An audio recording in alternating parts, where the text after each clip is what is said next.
You've got the BRICS in October. We've got the U.S. election in November.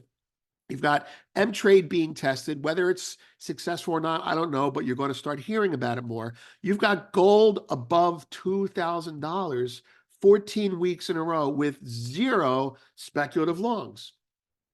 How does that happen? You've got zero speculative longs. You've got open interest at all-time lows. You've got almost all-time lows. You've got a significant premium in Chinese gold, and Bitcoin is supposedly stealing investor money. Remember the last time Bitcoin was roofing like this? Gold was getting smacked. They're not smacking gold this time. Something's going on. I don't know what it is, but something's going on. Today, with the slightest bit of U.S. economic and U.S. dollar weakness, we've seen a big move in gold and silver. Gold is up $36 to $2,079, which would be the highest daily close ever if it holds, with gold prices pushing to within striking distance of $2,100 an ounce, seeing a new record settlement Friday. The market is setting itself up for a major week ahead, one filled with significant macroeconomic risks. In this video, renowned financial expert Vince Lanci observes gold's consistent presence above $2,000, alongside a lack of speculative long positions and record low open interest.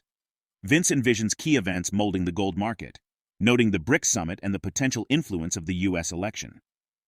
Historical data from a U.S. Money Reserve study reveals intriguing patterns post-presidential elections since 1980. Following Democratic victories, there was an average gold price increase of 0.5% in the two-week periods, contrasting with Republican victories that saw an average price drop of 1.1%. Embarking on the discussion of the gold market, Vince Lanci points out the uniqueness of the situation by comparing it to historical events, stressing the momentum since March 2020 with the resurgence of the physical market. Indeed, the price of gold has fluctuated throughout history, reaching an all-time high of just under $2,075 per troy ounce in August 2020, as the COVID-19 pandemic sent investors searching for safe havens and a store of value. Since then, the price of gold has come off a bit from its all-time highs, but has remained fairly strong, even as the stock and bond markets have experienced downturns through 2022. In the meantime, Vince Lanci highlights key drivers in the gold market, including the impact of Basel III reducing leverage and increased interest from central banks. Now we present the clips of Vince Lanci's insights from his recent video with Arcadia Economics. Before we continue to delve into this discussion, please subscribe to our channel and activate the bell icon for timely updates. Basel III has decreased leverage in the gold market. Therefore, it's more of a cash and carry market, number one. Number two, the BRICS want the gold. And that's why the price is going up, because central banks, not just the BRICS, European central banks, are buying gold to get ready for whatever the new world order is for trade. The third thing is the open interest is dropping because there are no speculators. The market is breaking at the futures level while the OTC market is expanding. Anyway, you take all this together, and although no one's talking about it, I'm telling you, this is the real thing. This is what happens when a futures exchange is just being used to get the metal from one place to another. When the buying is done, okay, then you'll see players come back in and speculate on the long side in gold. Because right now this market is being bought. It's being cornered. This is what happened in silver many times. Anyway, the whole thing started in March 2020. And that's when the physical market was reawoken. And since then, you have nobody getting long and a market coming off, which brings me to the other point I wanted to make about all this. This was the research I did when trying to figure out whether this was an important or non-important year for gold, at least from the market structure. Look, we've got BRICS in October, and it's hosted by Russia. And Russia isn't very, mellow about how they do things. The U.S. election is in November. And one thing I can tell you with almost certainty is that if Trump or Biden are running, they don't have to both run, but if Trump or Biden are running, the election will create uncertainty, not create certainty. Remember, when Trump won, it created uncertainty. Gold spiked that night, and then the hammer got put on it, and it got brought back down. So the elections need to give for the public the impression of certainty. Anyway, there are rumblings out there that the M-Trade platform is actually up and almost ready, and all the agreements are signed, all the paperwork is done, and they're working on it now. Now, I personally don't know if that's true, but I do know that the principle behind it is actually pretty clear, and there's a paper out there that I'll be looking at and writing up, it's called a unit if you want to look at it for yourselves. But the unit basically describes something that we shared at Goldfix with everyone a year and a half ago. And that is the common currency or the common backing asset of whatever their currency is called, I don't care what it's called, will be predominantly in gold and then other assets that do not deteriorate, not oil, not pistachio nuts, as I used to say all the time back then. It's going to be gold. It's going to be silver, although I don't know how they're going to put it in there right away, but they're going to put it in there.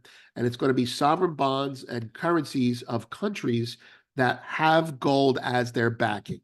During the interview, Vince Lanci stated that sideways gold movement benefits CTA flows, contrasting with increased short positions in silver.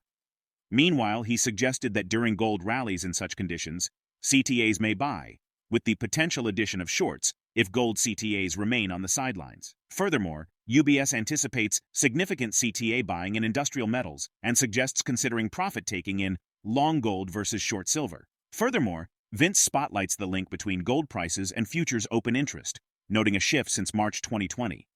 In his analysis, Vince predicts a gradual decline in the futures market and growth in the spot market. Let's get back to the interview. Gold sideways is bullish for CTA flows. The CTAs are flat gold and they will get long if the market goes sideways. Silver max shorts if the market goes sideways, and gold rallies, they will buy. They will probably add a little bit of shorts if the gold CTAs don't buy. Oils sideways is bearish, in my opinion. Stocks, yesterday was a pullback in anticipation of today's PCE. Who knows what's going to happen? That'll come out at 8:30. Bitcoin, no top side yet. They're still selling and it just keeps retreating. Now, they're probably going to be pigs and not get stopped out at all yet, but the institutions are still buying and they're coming in. Let's go to this chart that I want to show you. The top chart there is the monthly gold price going back to about June of 2019. And the bottom chart is the same time frame for open interest in gold futures. In 2020, in approximately March of 2020, the open interest was explosively high and then went down. And the market actually rallied during that time frame. First of all, what we're looking at here is we're looking at a market that's going up in price as open interest is going down. That's very significant. The futures market is dying as the spot market is growing, first of all. Second of all, this whole thing here started in March of 2020. Why is March of 2020 important? It's important because in March of 2020, during the COVID crisis, there was a problem getting delivery of COMEX gold and silver. And that's because traditionally the US delivery points are used in London. So COMEX contracts are swapped for London gold.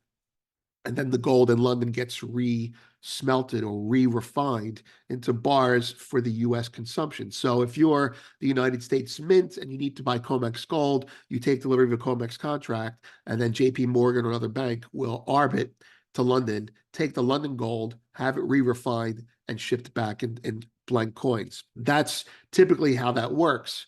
But during that time frame, during COVID, the refiners were closed. Most of them are in Switzerland and Lombard, Italy. And they shut down because of COVID. And you could not get your metal re-refined. And as a result of that, you had a very big regulatory arbitrage that could not be closed.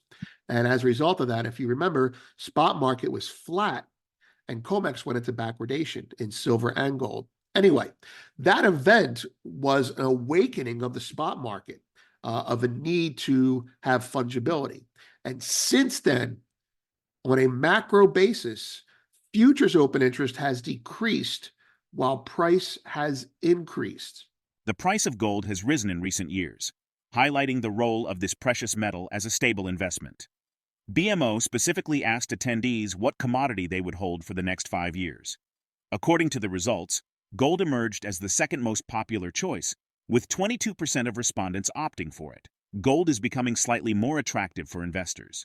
The bank said that last year, only 10% of those surveyed said they would hold the precious metal in the long term. How will the ongoing situation collectively steer the future of precious metals? And what strategies might investors consider in response to these evolving market trends? Share your thoughts in the comment section below. If you find this video informative, don't forget to support our channel and turn on notifications to stay informed about our latest videos. See you in the next video.